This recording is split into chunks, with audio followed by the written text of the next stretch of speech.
Buenas noches, país. ¿Cómo están ustedes? Como todos los miércoles charlamos en nuestra casa de pensar y demostrar lo que nos pasa a todos los argentinos despolitizadamente y desinteresadamente. Estamos en plenas carreras eleccionarias como nunca se ha vivido, porque esto de la carrera eleccionaria viene a raíz de toda esta grieta que existe y de cómo va a pesar el gobierno actual por un lado y el otro gobierno por el otro.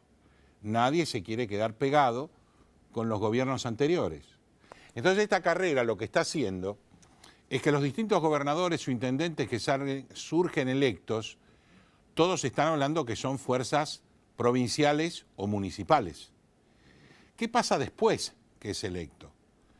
¿Qué posición tienen los gobernadores y los intendentes con respecto al gobierno actual y al gobierno futuro? El gobierno actual automáticamente le ha girado a las provincias todo lo que tenía que girar sin ningún viso de partidismo ni nada por el estilo, cosa que no pasaba en el gobierno anterior. En el momento actual el gobierno automáticamente gira el dinero y a tal punto que si bien el gobierno nacional es deficitario, muchos y la mayoría de los gobiernos provinciales son superavitarios.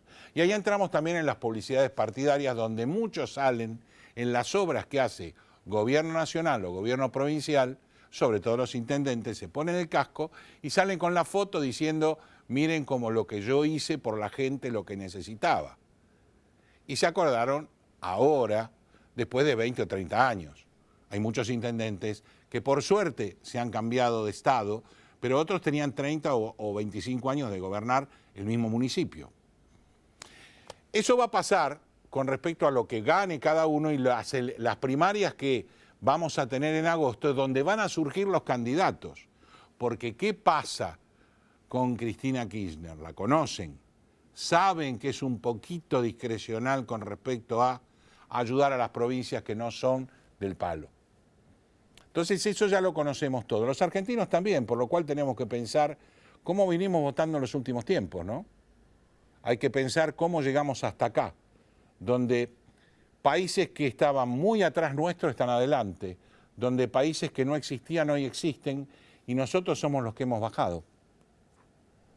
Por otro lado podemos hablar de la justicia, una justicia que indudablemente depende mucho del periodismo de investigación para que ubique el tema de las pruebas y después la justicia se encargue de ver cómo llega a demostrar que esas pruebas recontrafehacientes son coherentes para juzgar a una persona que hizo un poco de corrupción, sea de parte del Estado o sea de parte de los privados. Porque aparentemente Odebrecht acá no llegó, aunque tiene una cifra determinada de muchos millones de dólares de coima, y de que todo lado que estaba un político, del otro lado había un empresario que coimeaba para hacer obras, servicios, limpiezas, todo tipo de servicios. Sabemos que el Estado es una capa de cebolla de corrupción que no es fácil arreglar y que para la inflación también necesitamos mínimo 10 años. Justicia no funciona, educación funciona más o menos. Estamos en una campaña electoral y tenemos que pensar que todos nosotros somos partícipes, por lo menos yo así me siento, de todo lo que pasó en los últimos años. O por haberse callado o por no haber gritado lo necesario. También la educación es un elemento fundamental para que podamos mejorar en el país. Una educación que en su momento, y nombrando a Sarmiento, era el pilar del país, era lo que necesitaba la sociedad para progresar. Y hoy, indudablemente, por lo que nos está pasando, no pasa en el concepto de los políticos.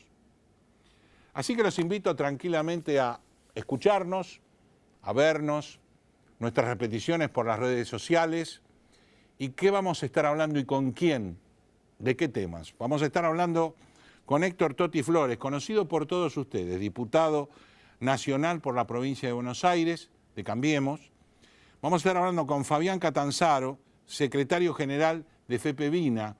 Y a usted no le debe sonar mucho FEPEVINA, pero si sacamos el FEPE y ponemos VINA, que es Vialidad Nacional, ahí le empieza a sonar un poquito de lo que está pasando en estos últimos tiempos y lo que pasó. Lo vamos a estar charlando con él. Y vamos a estar hablando con el abogado Alejandro Farbozzi, sobre todo por lo que pasa con la Constitución y con la Corte, parte de la justicia y cómo deberíamos cambiarla. Y por último, con Agustín Echevarne, un economista de Progreso y Libertad, el director general de Progreso y Libertad, que acaban de sacar un libro interesantísimo como para que Argentina se desarrolle. Así que una buena copita de vino y nos acompaña después de los auspicios a hablar con todos ellos. Gracias.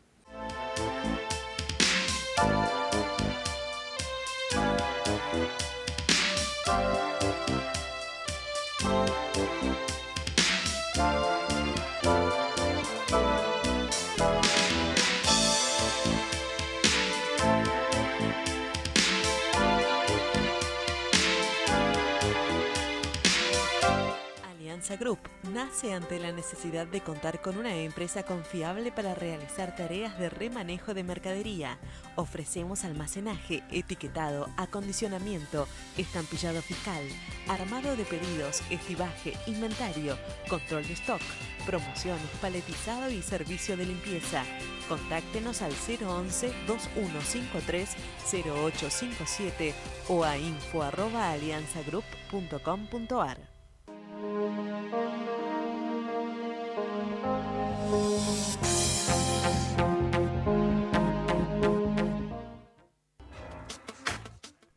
Bodega Iacarini cuenta la historia del vino de San Rafael. Cada una de sus líneas transmite los valores de la tradición, el culto al trabajo y su recompensa, el homenaje a sus hacedores.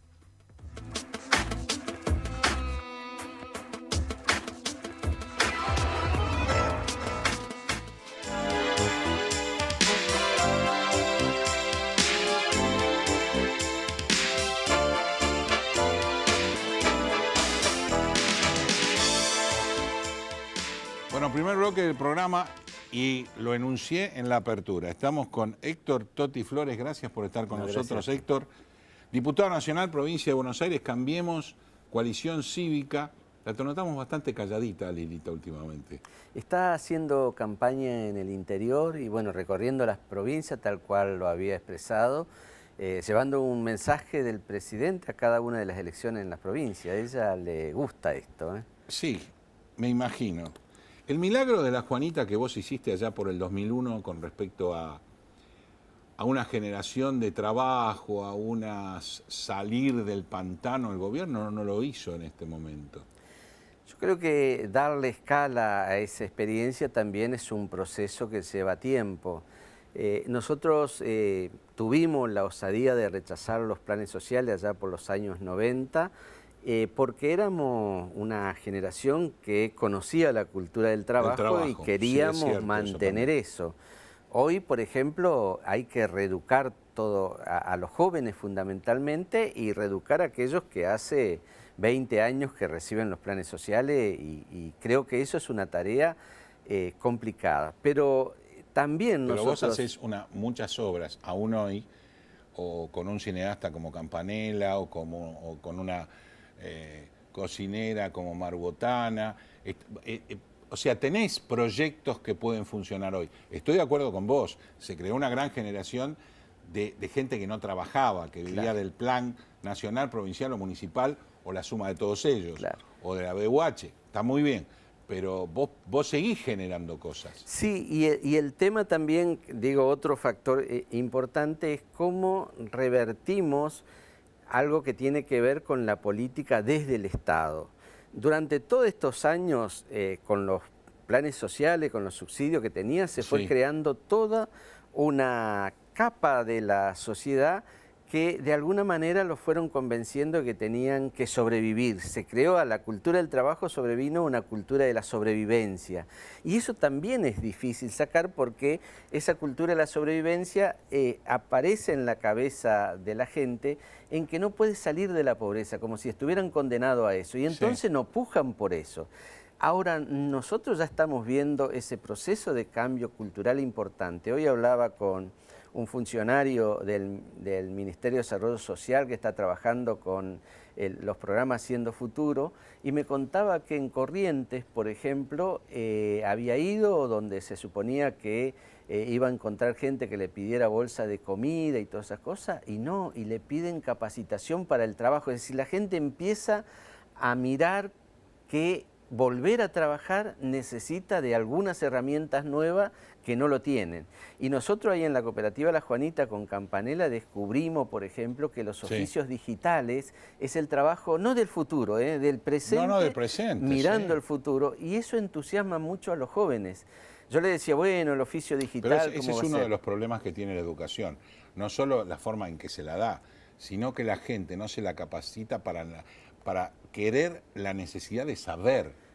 Ese Claro. es y después la utilización de ese saber, Bueno, que es un poco lo que vos decís. Sí, sí, sí. Al estar trabajando con Campanella y ver la posibilidad que dentro de un desarrollo digital puede ser una salida laboral mañana, eso lo incentiva. Pero fíjese que en la provincia de Buenos Aires yo estuve el sábado en la mesa educativa distrital, en la 8ª sesión en La Plata, donde estaba la gobernadora, estaba Petrella, viendo todo lo que impacta en la sociedad todas estas nuevas tecnologías, y ahí lo que informaron es que ya hay, creo que alrededor de 2000 escuelas que ya tienen en los 7º grado de la primaria enseñanza de robótica, que yo tampoco sabía qué era robótica, pero dice, a partir de la robótica se puede enseñar valores, se puede enseñar la cuestión de la cooperación, se puede enseñar lo que uno es capaz de hacer con la creatividad.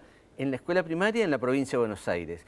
Hay conectividad ahora como para hacer eso que antes no había. Yo creo que salir del pasado significa eso, más allá de los nombres, digamos, de los políticos que nos gobiernan, sino salir de un modelo donde nos proponían solamente sobrevivir, abandonando esa idea que teníamos las generaciones anteriores de la justicia social. Sí. Porque la justicia social era tener la posibilidad de salir de la pobreza, digamos, ¿no? Obvio, no lo entendía así, digamos, sí, ¿no? Ese sentimiento de justicia social es, yo estoy pobre, no es que nací y voy a terminar pobre en una Argentina de oportunidades. Bueno, y eso se está dando. Lo que pasa es que la gente, la mayoría de la gente, y sobre todo ya la gente mayor, como yo, y un poquito más joven que yo también, es como que dicen que Argentina no cambia más.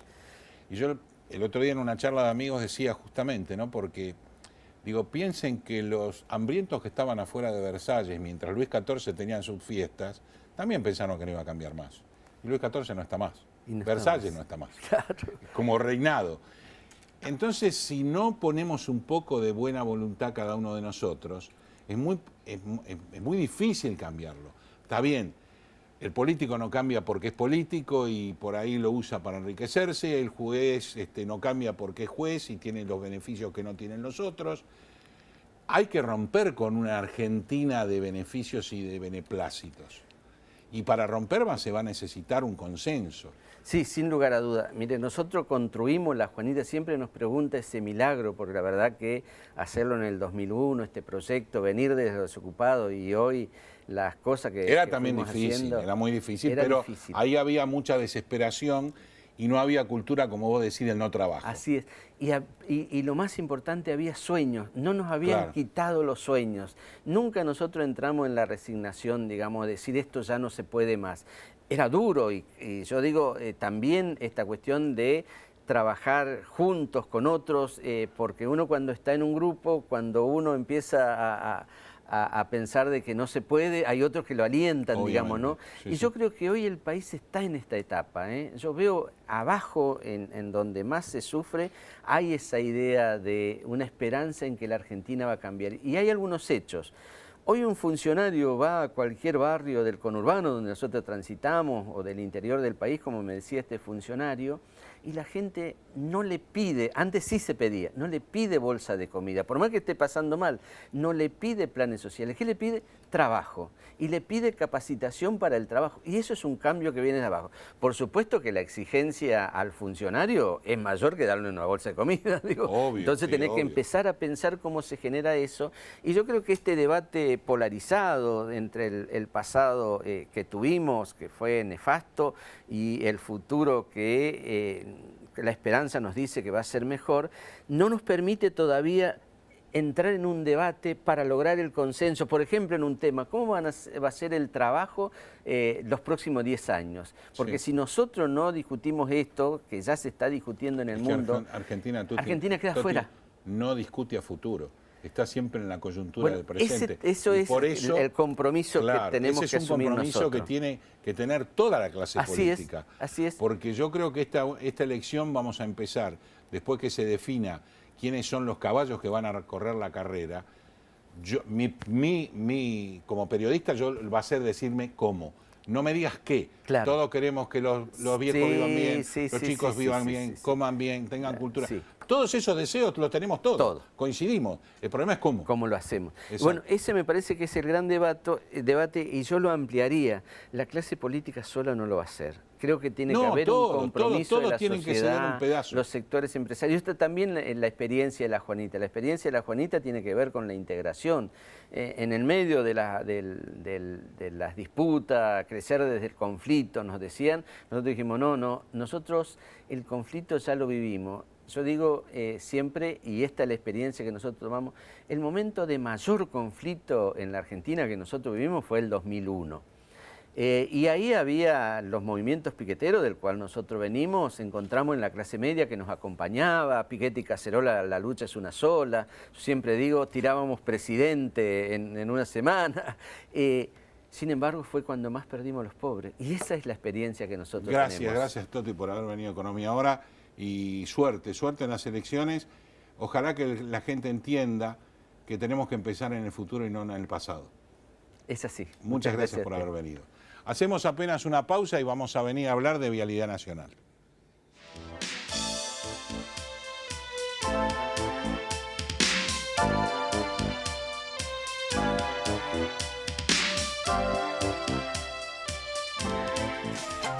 Oeste PAC, desde hace 20 años en zona oeste. Amplio horario de atención, desde las 8 hasta las 17:30 horas. Entregas a domicilio y envíos al interior. Contactanos por teléfono, Facebook, WhatsApp o Twitter. Respondemos su consulta al instante.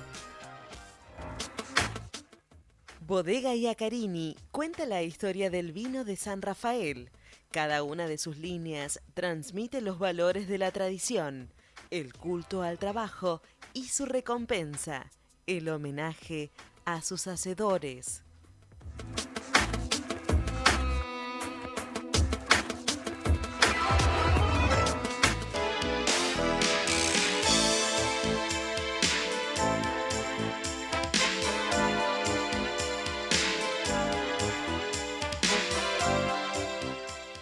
Bueno, llegamos al segundo bloque del programa, tema que a mí me interesa mucho. Estamos con el secretario general de FEPEVINA, que es Vialidad Nacional, Fabián Catanzaro. Gracias, Fabián, por estar en Economía Ahora por segunda vez, creo. Sí, por segunda vez. Bueno, primer temita que es una postilla es, Vialidad Nacional hoy es uno de los emblemas del primer juicio del Tribunal Oral contra Cristina por el desvío de la obra pública hacia Lázaro Báez.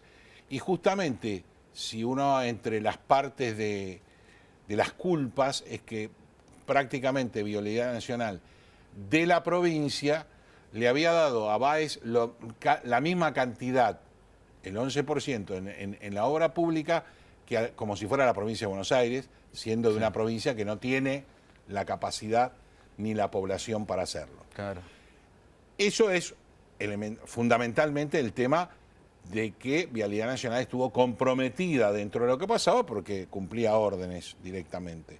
¿Cómo está Vialidad Nacional hoy con respecto a esa parte y cómo está con respecto a todo lo demás? Sí, la verdad que, digamos, lo que ocurrió sobre la denuncia de Cristina fue que, para nuestro gusto, las autoridades de Vialidad, el ingeniero Iguacel, apenas asumió, mandó a hacer una auditoría. Auditoría, sí. Que en 15 días y muy a las apuradas determinaron algunos resultados que la verdad que como peritos lo han elevado, donde se había una pequeña diferencia en los tiempos de ejecución y demás, pero que representaba un porcentaje menor. La verdad que nosotros tampoco intervenimos directamente en eso porque la verdad que hay algo que juzgar, claro, que lo juzgue la justicia. sobre todo porque si hay algo que nos pasó es que entendemos que en su momento tal vez fue todo lo mismo, y decir, bueno, vialidad es un nido de corrupción, pero la verdad que estábamos los trabajadores de por medio, que somos los que pasan las gestiones y los trabajadores que damos. Siguen. Lo mismo nos está pasando ahora, digamos.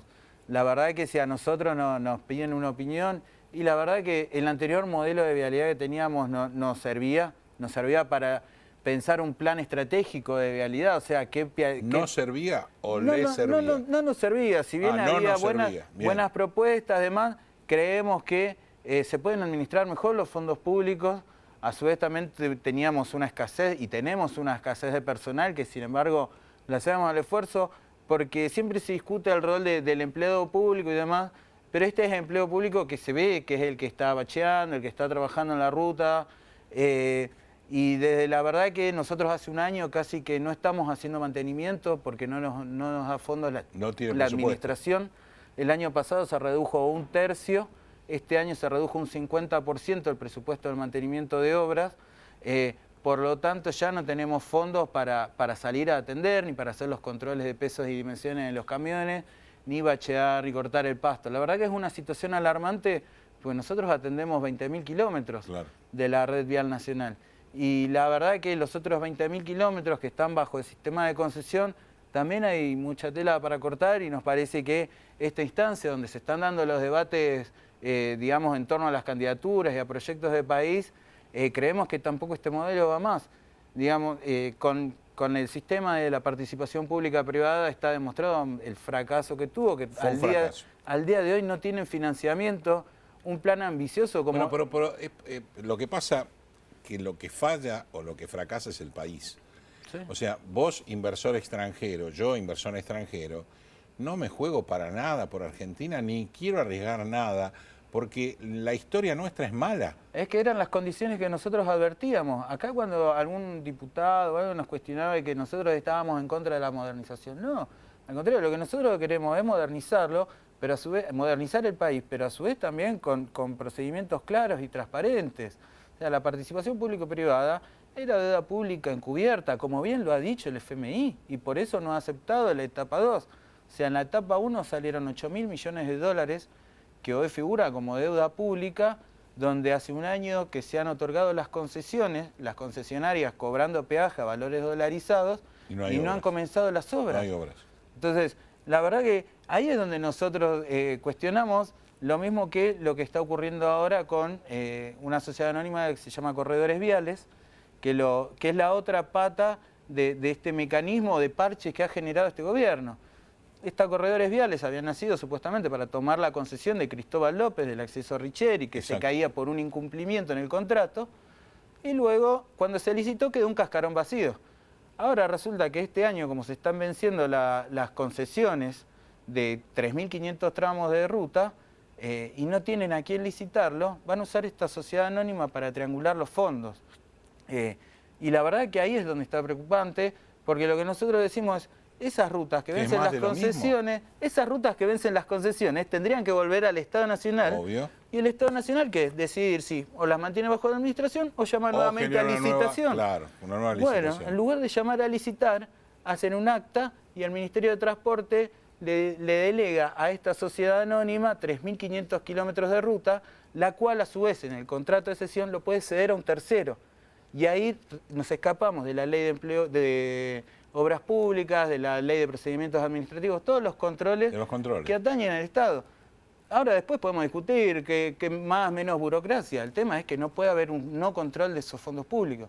No, lo que pasa es que hay cosas que son indiscutibles. Eso que estás diciendo vos es indiscutible. Es un poco más de un foco de pseudo corrupción, porque no están cumpliendo con la ley. Exacto, y en el fondo, o sea, nosotros lo hemos propuesto más de una vez. O sea, nosotros tenemos los técnicos, tenemos el personal para llevar a cabo las tareas. Y acá la discusión pasa por cómo vos lo financiás, porque encima esta sociedad anónima no tenía fondos asignados en el presupuesto.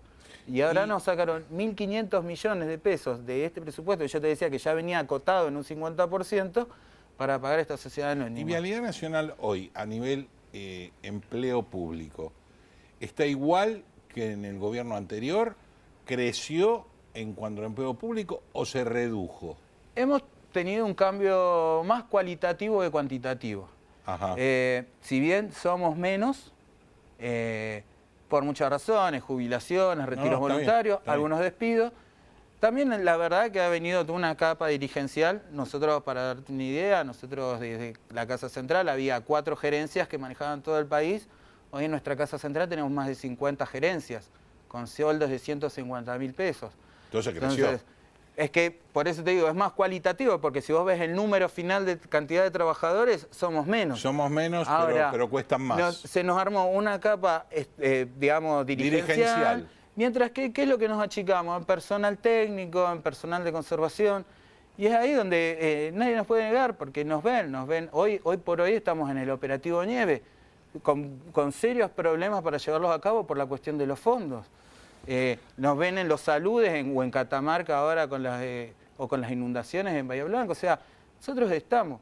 Y la verdad que la situación es preocupante y no queremos dejar de destacar eso, que todo este marco o este pequeño resumen que te hice nos pone en una situación no ya de un reclamo sectorial, sí, sino de que nos pone en una situación de qué rol va a cumplir el Estado. Yo creo que es válido dar esa discusión de qué rol tiene el Estado y de qué manera.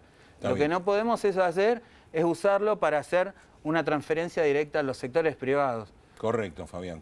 Yo te agradezco el comentario porque es un poco de lo que pensamos que está pasando en el Estado.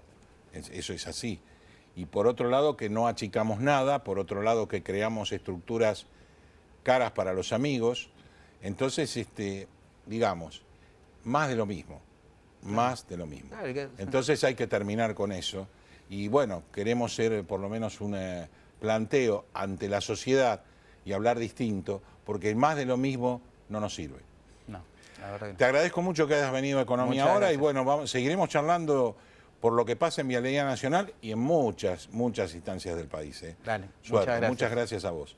Hacemos una pausa y venimos a hablar de justicia con el doctor Fargosi.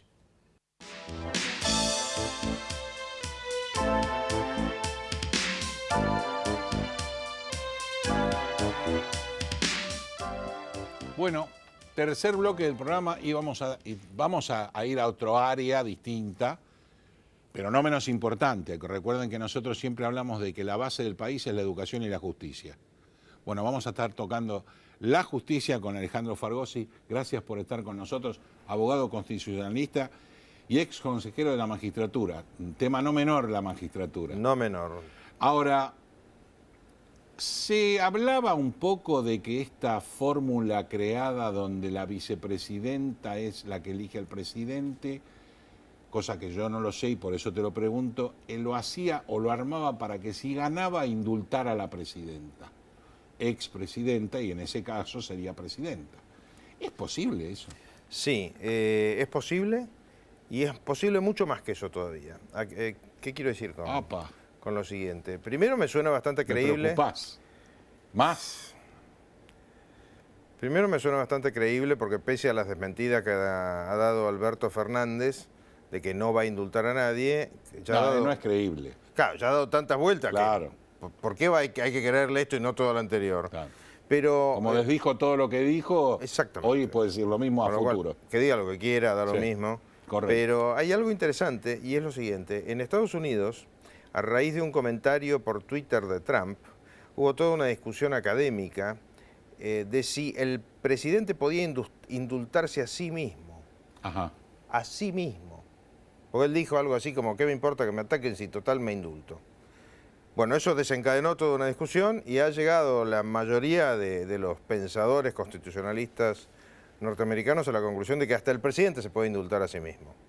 Con lo cual, el tema del indulto no es menor. Es algo que va al corazón de nuestro problema, que es la impunidad. O sea, nosotros tenemos 3 o 4 problemas claves. Primero, vivimos en un estado neofascista desde hace 60 años, que no nos lo sacamos encima. Exacto. Y por eso somos el único país que sigue fracasando, salvo el Congo belga, pobres que han estado devastados por los belgas y después por sus propios problemas raciales, intertribales.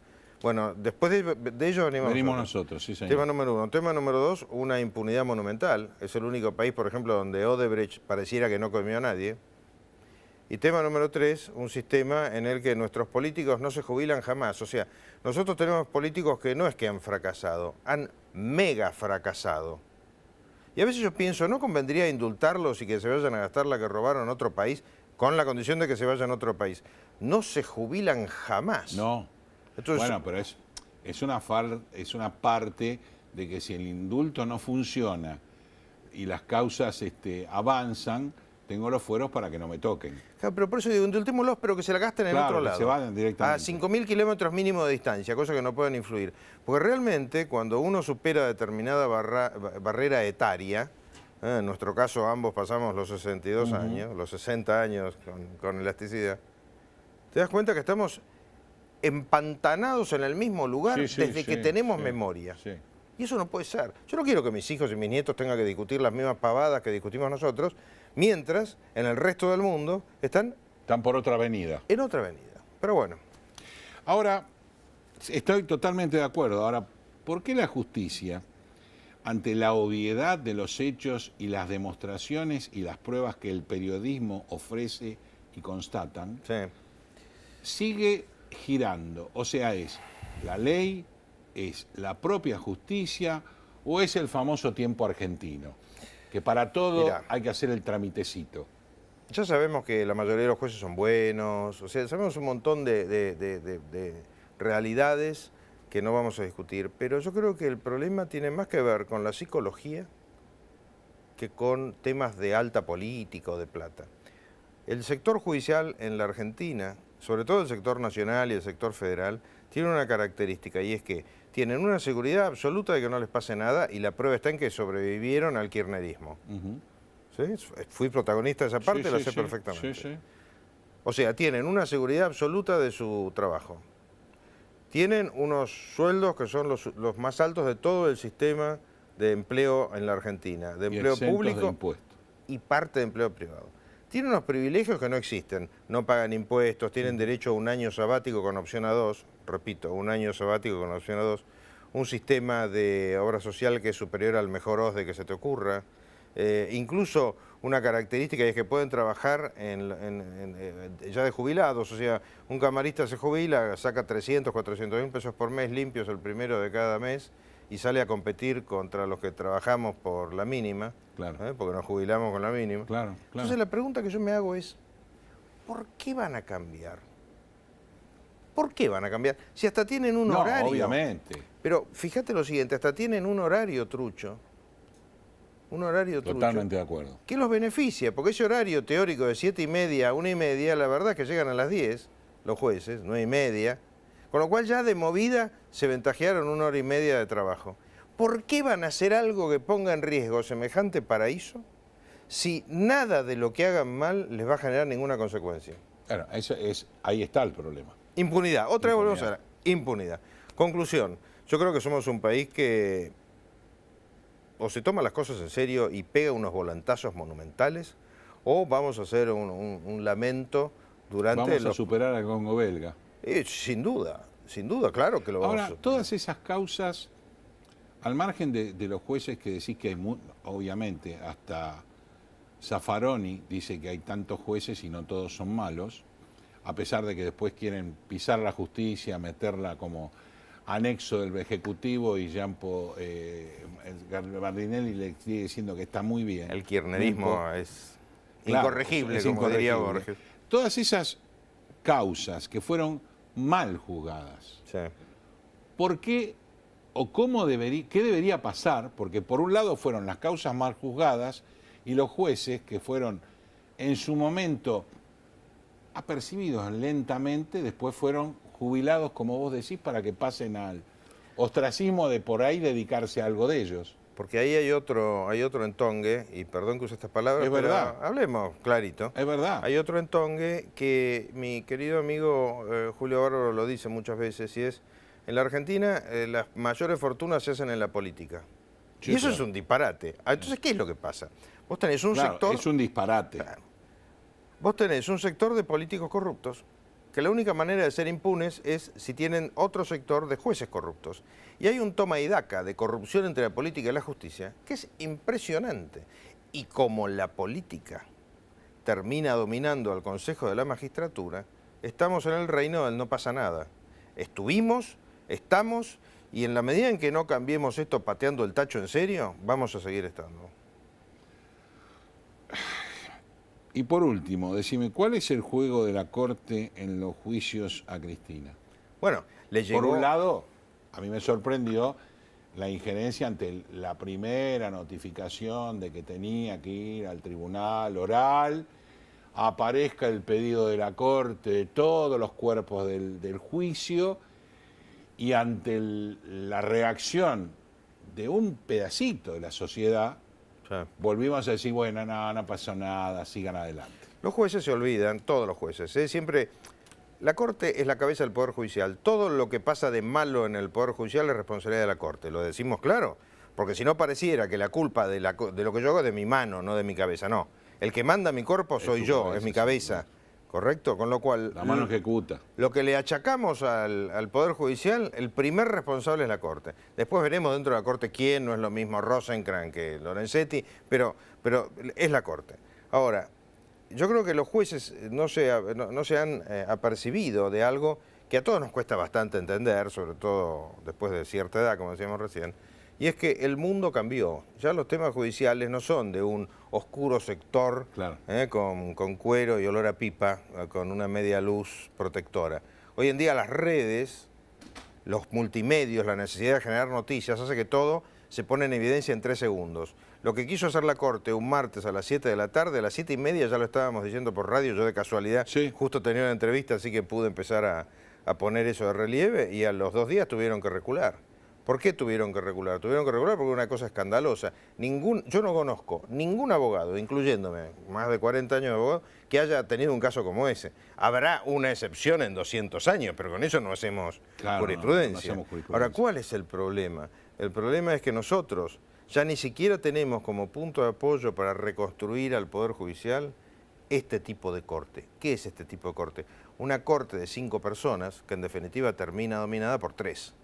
Esto no puede funcionar. O sea, vos no podés tener 3 personas que de por vida tienen la posibilidad de anular leyes, de abortar actividades del Poder Ejecutivo, de abortar actividades del Poder Legislativo, porque acordémonos que por nuestra Constitución los jueces pueden declarar inconstitucionales las leyes y los procederes del Ejecutivo. Y eso de por vida, este sistema no da más. El sistema no da más. Gracias, doctor Fargosi, por haber estado de Economía Ahora, como siempre, y sobre todo por la claridad que plantea los temas. Gracias. Por eso queremos hablar con usted. Gracias. Hacemos apenas una pausa y enseguida volvemos.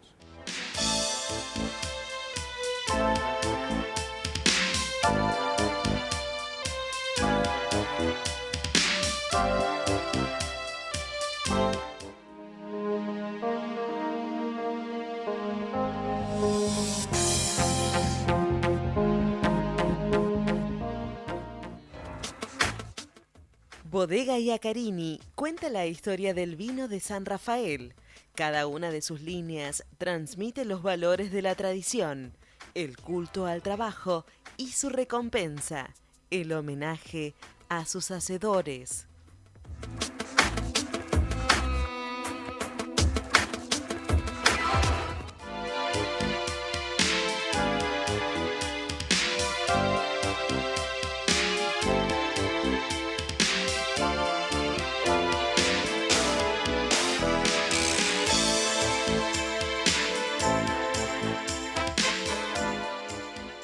Bueno, llegamos al último bloque del programa y dijimos, vamos a estar hablando de muchas cosas, pero tenemos al final economía, para eso somos Economía Ahora. Estamos con Agustín Echevarne, gracias por estar con nosotros, economista, director placer, general gracias por la invitación. de Libertad y Progreso. Y contanos lo que ustedes piensan para poder crecer en libertad, que ya tenés 2 problemas, la libertad y el crecer. Exactamente. Bueno, pero que en realidad es el mismo problema, porque si logramos tener... Para nosotros la clave es la libertad. Y acabamos de presentar un libro con las propuestas que tenemos de reformas estructurales para la Argentina, porque es una propuesta para esta campaña electoral. Nosotros decimos que todos los candidatos debieran estar analizando cuáles son las propuestas de reformas estructurales profundas. Nadie propone nada. Bueno, sí, digamos, José Luis Espert está haciendo propuestas en este sentido. Fuera de José Luis. Sí, y luego hay algunas propuestas, pero bastante vagas. Por ejemplo, algunos candidatos dicen, bueno, lo que hay que hacer es crecer. Pero eso No, es lo está mismo. bien, y que los jubilados estén bien, y los Claro, chicos no tengan y- hambre, y vayan al exacto. colegio. Pero esos son deseos, no cómo. Sí, eso es como decir, bueno, sí, que Boca para jugar mejor tiene que meter goles. Claro, ¿no? exactamente. Pero eso exactamente. mucho no te ayuda. Eso No, ya lo sabemos claro, todos. claro. Nosotros lo que proponemos son unas reformas estructurales que se han hecho en otros países. Y en realidad, perdón, ¿no? Pero lo que hace falta acá son reformas estructurales que necesitas un consenso para poder llevarlas a cabo. Por eso es que las presentamos a la sociedad, se los presentamos a los distintos partidos políticos, pero también nos gusta presentarlos a los medios de televisión, por eso te agradezco mucho esta posibilidad, No. porque para nosotros es clave que los argentinos empecemos a debatir esto, porque resulta que hay países que lo han hecho. Entonces, por ejemplo, Irlanda tenía el mismo PBI per cápita que Argentina, es decir, la riqueza promedio de un irlandés era equivalente a la de un argentino en 1980. Hoy es 1980. que es, en tiempos históricos es antes de ayer. Sí, sí. ¿No? Bueno, hoy tiene 3,5 veces más. Pero ¿qué ocurre? Tiene una economía libre, tiene libertad de comercio interno y externo, tiene libre comercio, tiene impuestos mucho más bajos que los argentinos y tiene una economía mucho más Y que desregulada. los ingleses también. Y que los ingleses también. Por ende están atrayendo todas las empresas. Y si uno ve cómo van acercándose a los Sí, países sí, desarrollados, sí, sí. hoy Irlanda es un país desarrollado y lo ha Sí. hecho muy rápido. Era, Sí. era un país pobre de Europa. Sí. Era típicamente dentro de los países Con mucha pobres de Europa. juventud que viene de los distintos países que se están yendo. España, Argentina, Sí. mucha juventud. Y tenemos ejemplos para mostrar de los 5 continentes. Y lo hacemos de esa manera porque queremos mostrar que esto no es un problema cultural. No es que No, simplemente... no. Es un sistema que si se aplica en cualquier cultura, con cualquier religión, de los 5 continentes, funciona. Y el próximo que está funcionando, que nos va a pasar, el próximo que nos va a pasar, por ejemplo, es Botsuana. Es un país africano. Botsuana nos va a pasar en la próxima década. Cuando uno mira en los gráficos de crecimiento de Botsuana es prácticamente una vertical. Y el nuestro estamos así. Sí. Subimos y bajamos. Sí. Tuvimos 5 recesiones en los últimos 10 años. Mm. Y ahora nuevamente el riesgo país está rondando los 1000 puntos. Con lo cual te está mostrando que podemos volver a un default. Entonces hay que hacer reformas estructurales muy profundas y ese es el debate que yo les pido a los políticos que demos. Que sería interesante que los políticos al menos se informen. Un municipio de Perú acaba de sacar una deuda externa al 3%. 3%. Y toda Argentina tiene un riesgo país de 1000, con lo cual nos Sí. cuesta 10% de base. 10% Más de lo la que- tasa base. Más la Por tasa eso, básica que paga fuera de riesgo país. un municipio de Perú. Sí. Es así. Entonces, indudablemente, las muestras que tenemos a los costados, al frente y arriba, Brasil, Chile, Uruguay, nos están cantando que estamos equivocados. Pero por supuesto, Argentina tiene que estar pensando en cómo hacemos para crear 4 millones de empleos los próximos 4 años. Ujú. Hay que pensar que entran entre 250.000 y 300.000 chicos por año al mercado laboral. O sea, que como mínimo es 1 millón de chicos que en 4 años va a ingresar al mercado laboral. Pero además tenemos que sacar trabajo improductivo y pasarlo a trabajo productivo. Si la cantidad de empleado público es el doble de la necesaria, tenemos que ir pasando hacia el sector productivo. Y que nadie se quede sin un peso, porque uno de los problemas que hay es que típicamente cuando empezás a hablar de esto te dicen... Sí, echar gente, Querés se queda echar sin la gente trabajo. que sea sin trabajo, etc. Nosotros lo que decimos es, efectivamente, va a haber que dar gente en disponibilidad, pero le seguimos pagando el sueldo, de forma tal que no se queda sin ingresos. Y va a tener un año para buscarse otro trabajo. Y luego va a tener la indemnización. Como además van a sobrar edificios, porque el Estado tiene 60.000 edificios. Imagínate nada más que 60.000 edificios, lo que significa limpiarlos y ponerle seguridad. La cantidad de miles y miles y miles de personas que se dedican a eso, que es trabajo totalmente improductivo, porque tenemos un Estado que es el doble de lo necesario. Sí, obvio. Entonces, por ejemplo, podrían ganar el doble en términos reales, en dólares, las maestras, las enfermeras, los policías, todos debieran ganar el doble en términos reales. Pero para poder pagar bien, tenés que tener un Estado productivo y del otro lado un sector privado productivo. Con lo cual vos podés pagar Que sostenga ese Estado. que sostenga este productivo. Estado. Pero si vos tenés 2 millones menos en el sector público, pasan al sector privado a producir riqueza, podés pagar mejor a los que quedan en el sector público. Pero si además estás ingresando gente, que viene el millón de chicos que tienen que venir, que ingresan Que al mercado ingresa al laboral, mercado laboral, sí. necesitas otro millón de personas que tienen que ir como mínimo de los que están hoy en negro, que es trabajo muy improductivo el sector negro de la economía, que se tiene que incorporar al sector también de economía formal. Pero para ingresar al sector de economía formal, tenés que tener una economía competitiva, con bajos impuestos, desregulada, con posibilidad de comerciar internacionalmente. Sí, pero es el perro que se muerde la cola. En la medida que vos no reducís el déficit fiscal, que es consecuencia del el estado elefantiásico que tenés, no vas a poder bajar impuestos, no vas a poder ser competitivo, no puedes Exacto. hacerlo. Esa es la secuencia que nosotros queremos mostrar que hay que hacer. O sea, no querés reforma laboral porque, claro, te vas a sentar a charlar con sindicalistas que hace 40 años que están en la misma. Pero hay Es un poco lo que decía Fargosi antes que vos. ¿Por qué un juez va a pretender un cambio dentro de la justicia si está fenómeno? No paga ganancias, entra a las 9:30, tiene dos años sabáticos si quiere, vacaciones un mes y medio.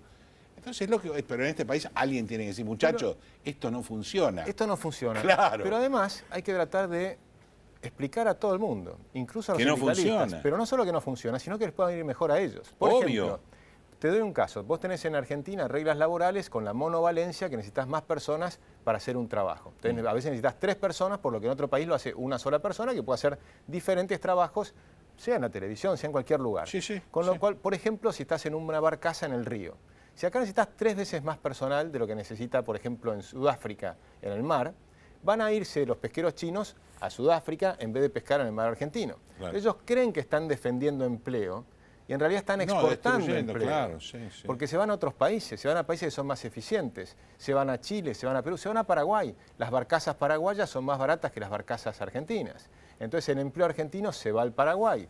De forma tal que defender trabajo improductivo implica exportar trabajo. Por ejemplo, defendés las cabinas de telepeajes. Un trabajo que las cabinas, no de telepeaje, justamente las cabinas de peaje. La cabina de peaje con personas. En lugar de tener el telepeaje. El telepeaje es prácticamente costo baratísimo, costo cero, no te demora, no hay embotellamientos, es mucho más razonable, es lo que se usa en todos los países civilizados hoy en día, con lo cual no tiene sentido. ¿Y qué pasa? Nuestras rutas entonces cuestan un 50% más caro, de forma tal que el país es más improductivo. El nombre del tema de la próxima década tiene que ser la productividad. Argentina tiene que ser el país productivo, eficiente, competitivo. Y entonces podemos pagar mucho mejores salarios. Porque no es cierto que los salarios argentinos son altos, no lo son. No. Pueden ser 3 veces más altos que los actuales, pero requieren tener menor costo de todo tipo, costo laboral, pero no salarial, sino laboral. No, Porque el costo de cargas sociales y anexos que tiene cualquier de empleado, cargas sociales, más anexos, los riesgos más los de juicios. de la justicia laboral. Exactamente, es muy importante. La gente tiene que darse cuenta que nosotros tenemos que tener un país que sea mucho más Eso también razonable. anula trabajo. Por supuesto, pero O sea, por supuesto. si no tuviera otro tipo de leyes laborales, el que necesita un empleado lo toma, hoy no lo toma. Eso ha mejorado un poco este gobierno con la nueva ley de ARTs. Sí. Cuando empezó a hablarse del tema de la ley de ART, nosotros propusimos un cambio también allí, el costo en Chile era 10 veces menor que el de Argentina. Ahora se ha achicado un poco el de Argentina, pero sigue siendo todavía mucho más alto que el chileno. Es decir, que hay muchas cosas que se pueden mejorar. Una cosa que hizo este gobierno, nosotros lo propusimos también, fue bajar las tarifas a las computadoras. Las computadoras eran 2,5 veces más caras que las chilenas. Sí, es verdad. Hoy somos un poquito más caros, pero ya no tanto. Bueno, estos son ejemplos de lo que hay que hacer, pero en realidad hay que hacerlo en todos los sectores de la economía. Entonces tenés una economía mucho más productiva y eficiente y podés empezar a exportar. Cuando México hizo el tratado de NAFTA con Estados Unidos y Canadá, multiplicó en 20 años por 7 las exportaciones. Ese es el objetivo que se tiene que poner Argentina. Y pensar que en ese momento, cuando México hizo el tratado, pensaban que se lo iban a comer a México. Exactamente. Y realmente sí. México mejoró Es que una enormidad. Mejoran todos. La Claro. realidad es que con el comercio mejoran todos. Cuando nosotros No, dos se crean fuentes de intercambiamos... trabajo. Pero por supuesto, si nosotros dos intercambiamos algo libremente, es porque los dos nos beneficiamos. Claro. Si es libre y voluntario el intercambio, ambos sectores se benefician. Esto es básico, se enseña en cualquier curso de economía. Y el Estado debería estar o tener injerencia, ya que hablamos de libertad, en las cosas que debería regular para bien y no estar en todo. Bueno, desde ya... Porque el famoso libertinaje, el derechaje, pongámonos de acuerdo, combatiendo al capital se murió. no Hay que existe. tener reglas claras. Por ejemplo, Argentina hoy tiene muy complicado para exportar a cualquier lado. Solamente exportamos a los que están muy necesitados. Por ejemplo, los chinos ahora tienen un problema en la carne fenomenal, están tan necesitados que abren el mercado chino, ellos lo abren casi unilateralmente. Con lo cual eso es sencillo, pero el resto no. Por ejemplo, dentro del Mercosur todavía es complicadísimo exportar cosas no tradicionales, pero no me estoy hablando de cosas muy sofisticadas. Por exportar miel a Brasil.